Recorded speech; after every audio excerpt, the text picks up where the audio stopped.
Okay, well,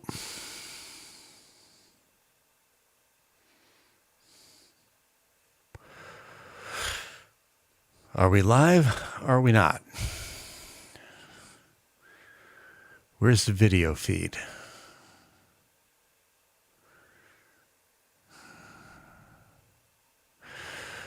Okay, looks like we got video feed. Damn near 30-second latency. Well, it's amazing any of it works anyway. Truly, it's a bloody miracle any of it works anyway. So, this is my update on Arturia J-37, tape J-37, and how I ended up using it in conjunction with Tone Booster's ReelBus. And yes, DJ, I know about the new Tone Booster's ReelBus. And so far, I just haven't gone for it because I really like the Legacy pack. I'm satisfied with it. I'm happy with it, and I just don't want nag screens. I don't like nag screens. The fewer I can have in my life, the better. Every time I see a nag screen, it just reminds me. It's just a little reminder of what a bottom feeder I am.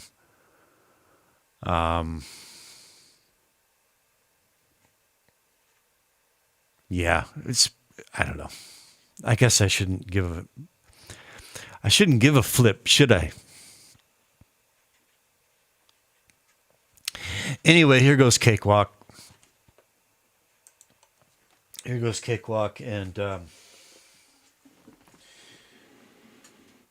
And it was a big day getting into the big city on the new train. That was an unexpected pleasure, the new train. It made what used to be an exhausting journey into something a lot more manageable. And so, went to the fancy department store and test drove some very expensive headphones.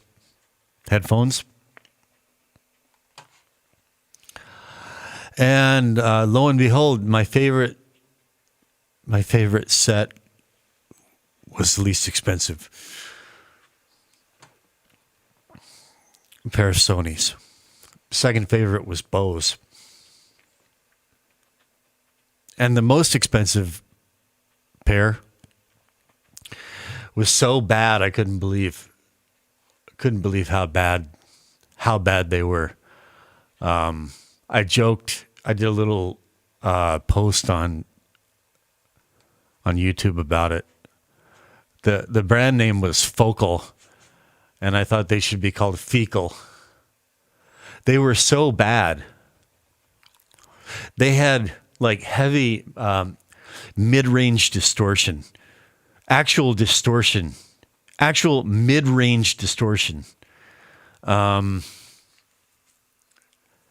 It got my conspiratorial mind going. Like, not really. A department of it anyway. Anyway, that's neither here nor there. This is what I ended up doing. And did I save it? Oh, fuck, I hope I saved it. Yeah, I did. Okay, I saved it just as is. So, here's what I ended up doing. I have, I decided to have my cake and eat it too. Because, DJ, you left a comment like, oh, you've already got so much going on in the way of tape emulation that Arturia is probably not going to bring anything to the table. I'm paraphrasing, but that's kind of what you said. And I was inclined to agree at first, kind of. But as I mentioned before, when I had ReelBus, I had ReelBus, Air Windows 2 tape, and then Arturia. And I did a mix down with J-37 and without J-37. And going down the highway at 60 miles an hour in fairly heavy rain, the mix with J-37 fared better. So that stuck in my mind, you know? And I guess the takeaway from it was that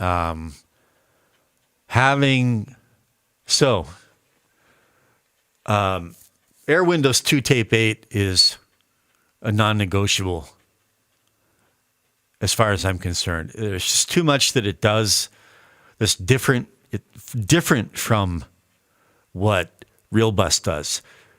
Different from, in some ways, you know, some things the same, but it does things that are different. It has this head bump thing. It does a bass emphasis thing. It doesn't have it doesn't have all these colors and versatile settings like ReelBus. It's more focused in what it does, and it's non-negotiable.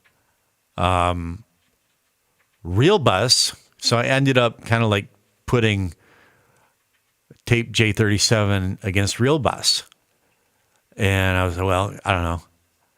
Like ReelBus, still at the end of the day, ReelBus is ReelBus. J-37, J-37. ReelBus seems to have the most versatility.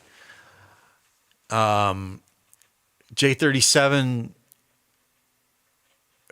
they're just different. And it's kind of hard to reconstruct my my thought processes, but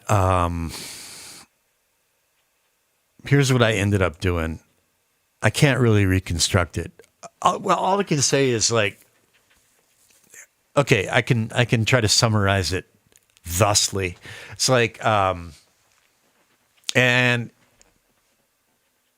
how do I lock on? Okay, for this mix, but this is about to change. But for this mix, it's like every time I listen to what one of these tools is doing, whether in isolation or in conjunction with one or two of the others, I'm listening for things like how is the bass line sitting? How is the bass line cutting through?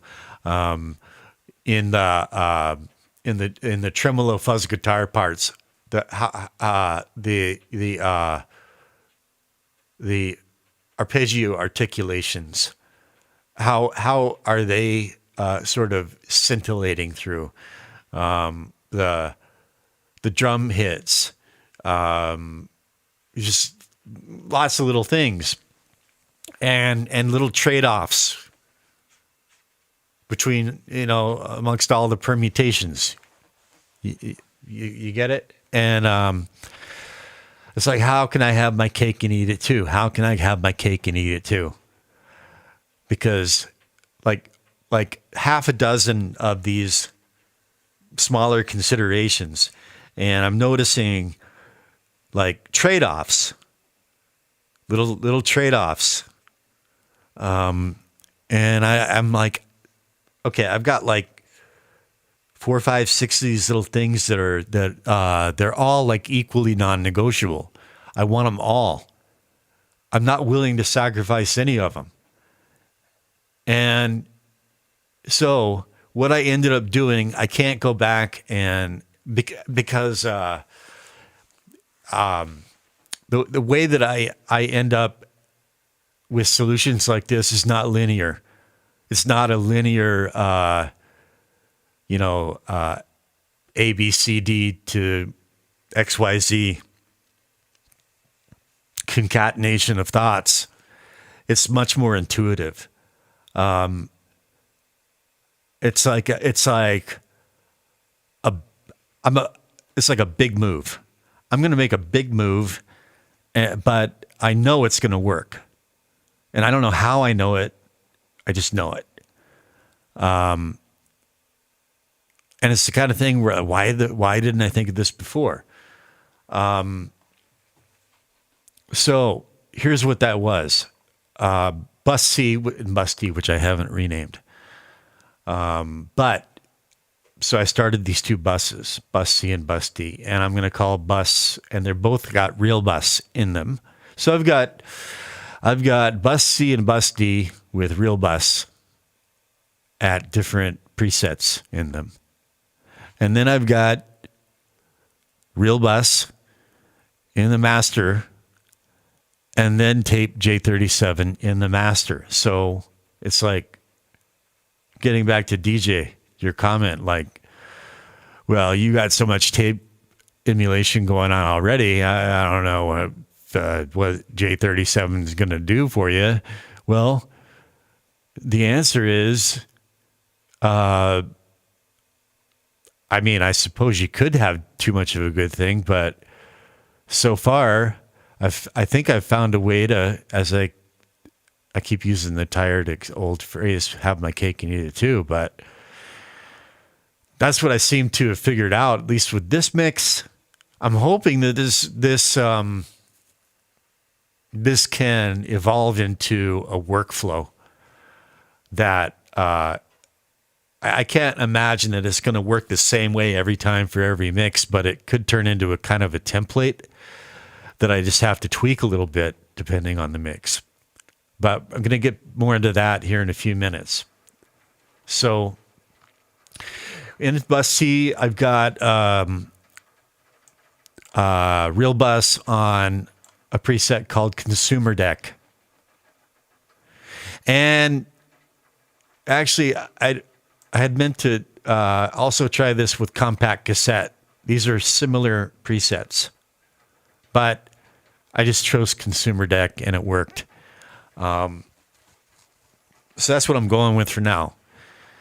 And in Bus D, I have ReelBus Subtle Saturation, which is okay for kind of like a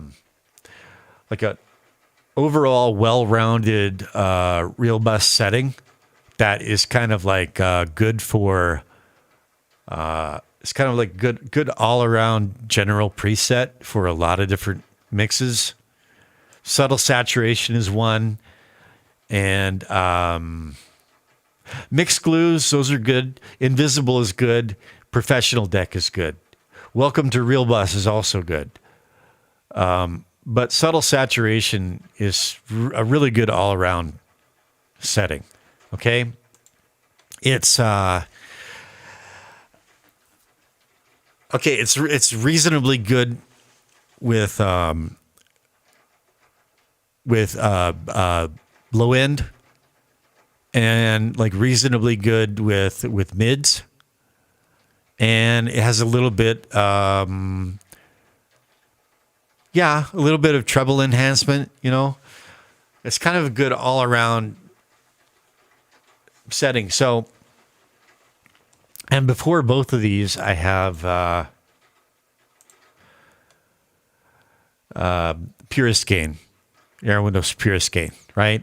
And I kind of put this together. This came together real quick, and then I was like, wow, it's working. In fact, I was so happy with it. I was like, okay, this is it. This is it.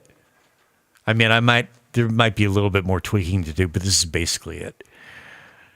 And then I went to the department store, and that changed. But anyway, getting ahead of myself. So Purist Gain at minus 16 dB, sort of an input trim for the bus, okay? And same So this one I'll call, consumer deck, consumer deck, and this one, no. Yeah, and this one was subtle saturation.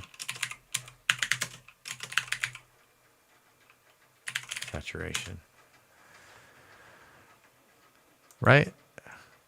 Hey, Jonathan. Hello, friend. This is just kind of an update on I've been trying to figure out how to work in Arturia, the Arturia J-37 emulation, which is really nice, and it just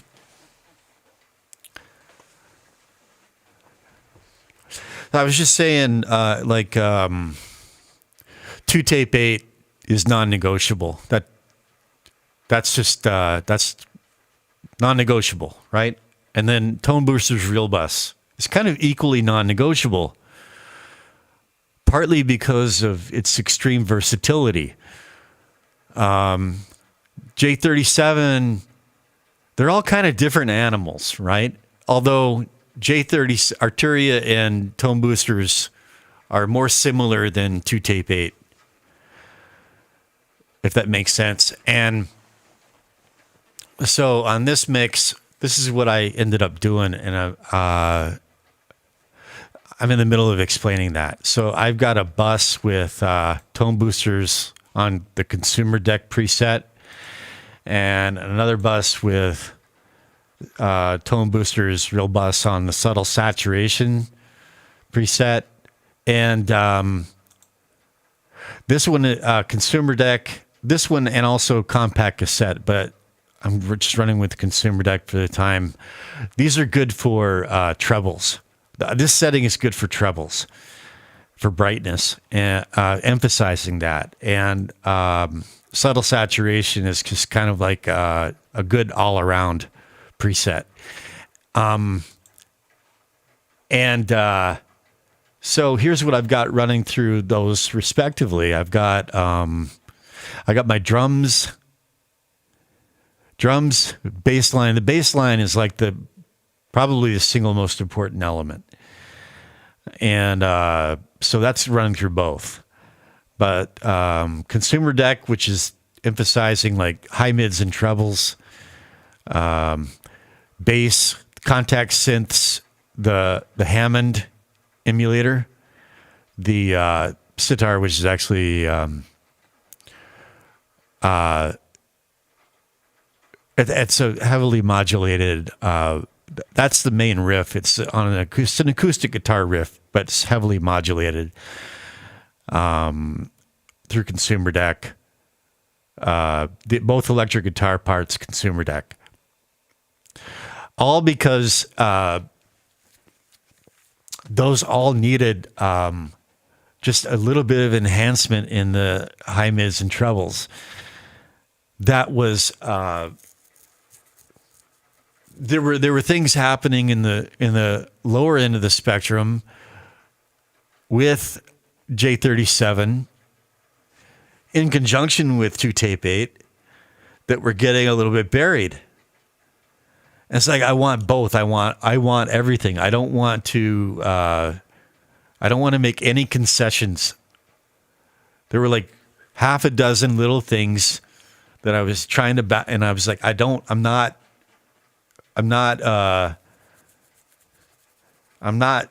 giving up on any one of them. And I just, the solution came to me like, and it's really obvious, isn't it? But I'm kind of obtuse. So it took me a while to figure it out. But so here I've got, and of course I've got, as you suggested, Jonathan, I've got purest gain on both of these as an input trim and at -16, which worked. It's just the setting I chose. It worked. And so I managed to balance everything.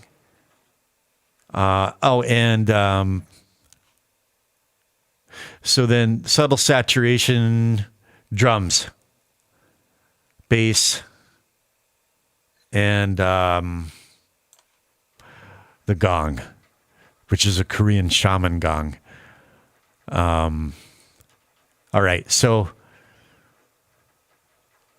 and subtle saturation and the guitar solos and the vocals through subtle saturation, right? Okay, into ReelBus professional deck. This could also be Welcome to ReelBus. This could also be like Mixkaloo 2. This could, it could be one of those other two as well. But professional deck is just like a good, or it could be invisible. But I thought professional deck was the best right here. And it's glue. It's kind of glue. All right. Kind of gluey saturation. No strong emphasis anywhere. And then into J-37. Now, Josh was just telling me he liked that one on subtle tape warmth.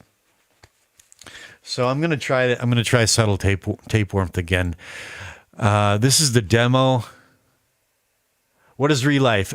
Sorry, I didn't see that earlier, Jonathan. Relife is this.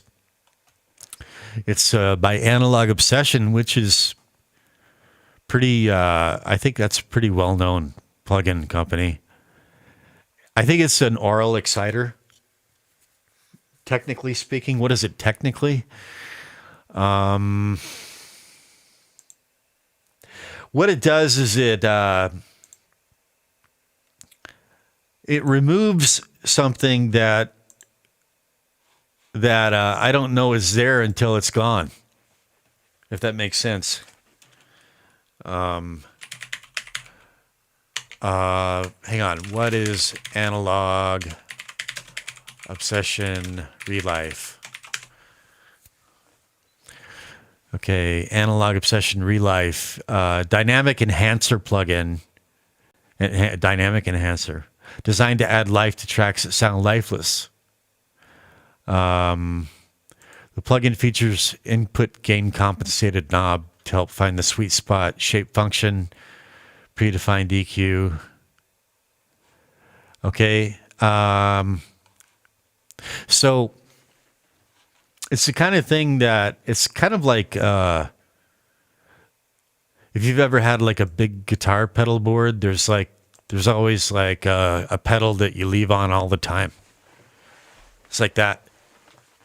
And yeah, something like that. It's just I can let you hear what it does. To me, it's like no matter how good I think the mix is sounding, I put Relife in at or near the beginning of the chain, and at the setting that I like, and it always sounds just a little bit okay. It'll take away a little bit of power. That's the tax that you pay. A little bit of power for more focus and more granular clarity. But what it feels like, it's kind of like the way I feel like is it's like if you let's say you walk around for like an hour with a cardboard box on your head, like a big cardboard box, and you're talking to people. And you're hearing your own voice with a cardboard box on your head. Not a little cardboard box, but like, let's say a big cardboard box. And then after like an hour, you take off the cardboard box, right? It would sound different. So there's like a boxiness that you don't know it's there until it's gone. So I'll A/B that for you here in a second, but this is a 20-minute. The limitation on this demo is I don't have a credit card. If I had a credit card, I'd buy this thing. I think it's a fair price. Sign in, forgot your password. Okay, now I'm not getting a demo option. Or I am. Okay. Oh, it's working. All right, so I've got a mix enhancer. Josh liked it on subtle tape warmth. So, but this is all kind of, this is not going to go on too long because I've got some, I need to retrack a guitar part for this mix because of what I learned today. Test listening, test driving really expensive headphones in a department store. Okay. But anyway, this is what I chose to do. And I'm hoping that it turns into, at the very last stage, when I'm ready for the final touch, I throw on J-37, and I've got this kind of new bus system to have my cake and eat it too, as it were.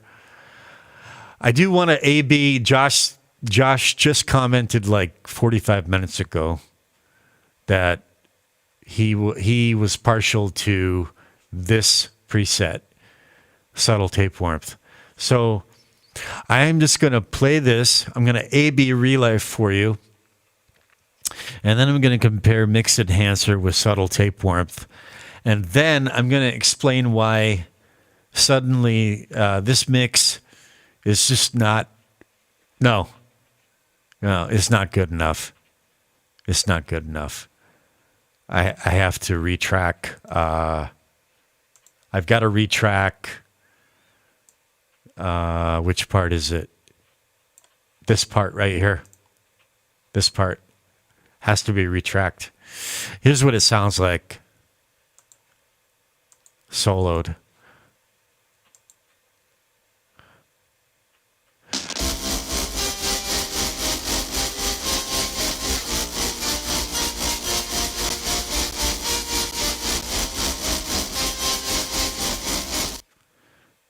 It sounds okay. Oh, wait, hang on. It sounds okay. It sounds okay in the context of, but it could sound so much better. I'm having some CPU glitch.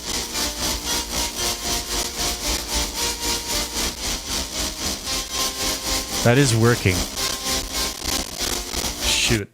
Oh, and I used meter, by the way, Jonathan. I used meter to calibrate what I did with these buses, what I did with ReelBus, what I did.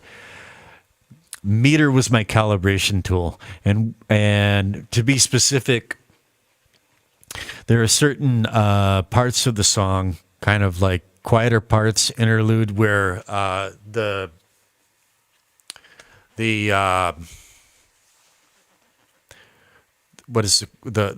criterion that I used was to have sonority and brightness at 50-50, roughly 50-50 during those parts. That was the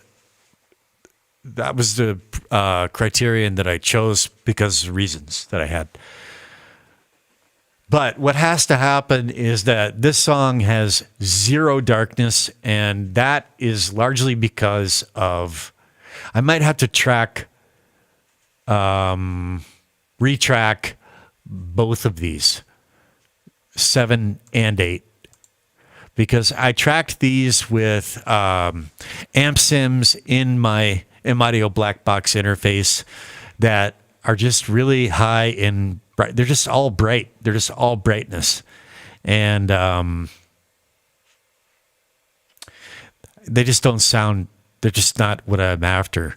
So I need to retrack these parts on a. I found basically just an amp sim bypass clean setting And then I'm going to use a chain of plugins for those sounds, and it's going to bring darkness into the mix, and it's going to sound.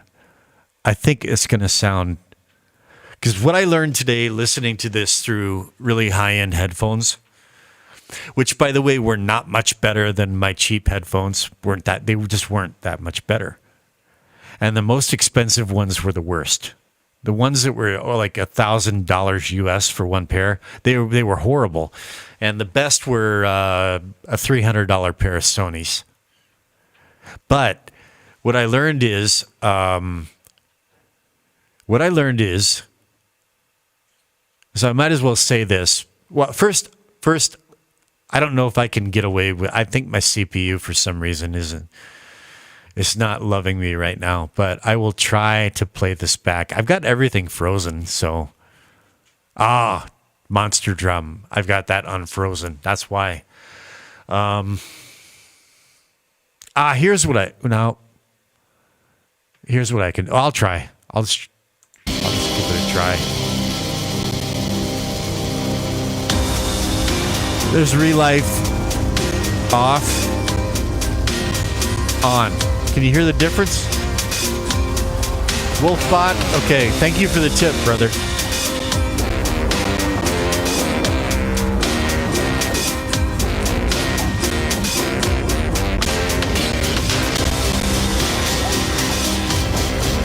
You hear that?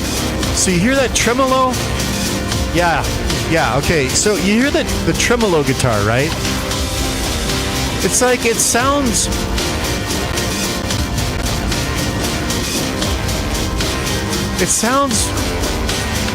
okay. I mean, it sounds good. But there's something kind of like papery thin about it, okay?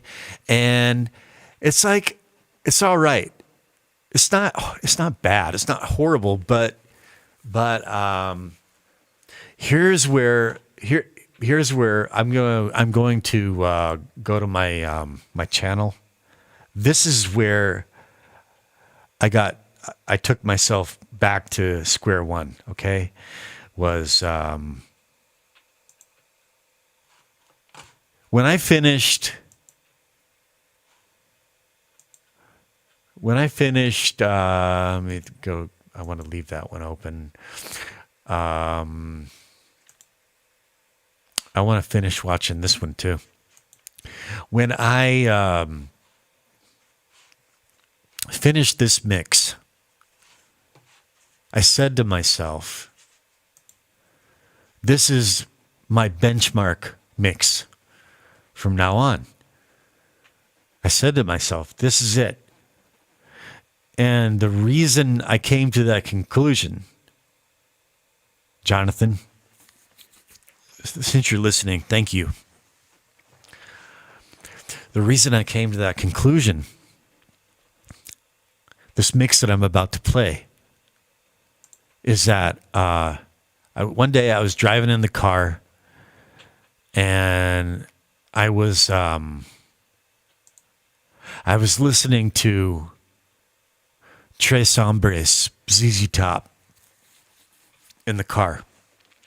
And I was just marveling at just how good it sounded. Like, holy shit, you know, it's just like, in some ways it's like comparable to like Steely Dan. Just in terms of how incredibly good it sounds, you know? And then I thought, I just recently finished this right here. And I thought, you know, I might as well humble myself. I had just finished listening to ZZ Top, Tres Hombres in the car, on this car stereo, which is not the car stereo. That's a tough. If there are problems with the mix, that's going to be an issue. Like in consumer systems, that's a really good test. And so, you know, Tres Hombres sounds fucking fine through the car stereo, and I'm like, okay, now I'm going to put on my best mix, and to humble myself. And I turned this on, And you know what, Jonathan? It wasn't bad. Okay, was it up there with Tres Hombres? No. But was it like a disgrace? Was it a shame? Was it like a complete, embarrassment? No. Like it held up. This held up. It was enough to tell me that this is my new benchmark. And so I'm in the big fancy department store through high-end headphones, and I went back to this, and this sounded so freakishly good. And at first, compared to the mix that's currently in the DAW, this sounds like so dark, man. So dark. At first, it's like I'd been working with this bit, the DAW mix, Hungry Goat. I've been working with that for a few days. Like that's sounding normal. And I came back to this, and at first, like, damn, this is so dark. But then I remembered, because that brightness, the ear fatigue starts to set in. It really does. And this, on meter, this is balanced. This is like 30, 30, 30. With, and this is what it sounds like.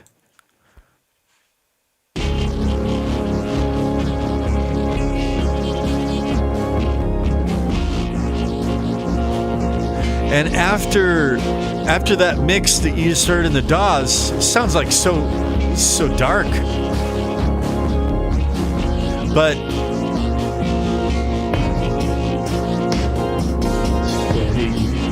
as she goes, now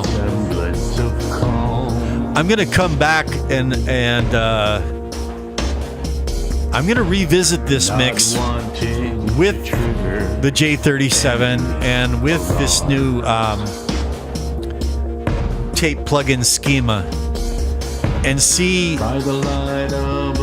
I think this could use a little bit of high mid treble enhancement, but basically this is more the idea. You smile with your eyes as you think with your gun. Because I could listen to this kind of this without that harsh brightness in it. This once I get used to it, this is what my brain, my ears like. This isn't fatiguing at all. And so anyways, that's why I have to go back and retrack those guitars. So I don't know if you're still there, Jonathan, but that's my explanation. That's my update. And I took a nice big nap after today's excursion, so I'm going to be awake for a bit longer here. So I'm going to wrap this up. And, okay, thanks. I hope that explanation made sense. Probably it's like somewhere in between, because that is an awfully dark mix. But I would rather have it too dark in that way than too bright in this way. And that was really borne out in like expensive Bose headphones where it's like, so there's a middle ground that really leans way more towards the dark. So what I'm going to do is, in order to really like do any more playback and A-Bing, I need to have that drum track frozen. And so I'm going to finish this live stream. And then just for the heck of it, why not? I'm going to just live stream my tracking session for these guitar parts. I got to go back and figure out the chords. But yeah, I'll be back pretty soon. So I don't know. Any final thoughts on this, Jonathan?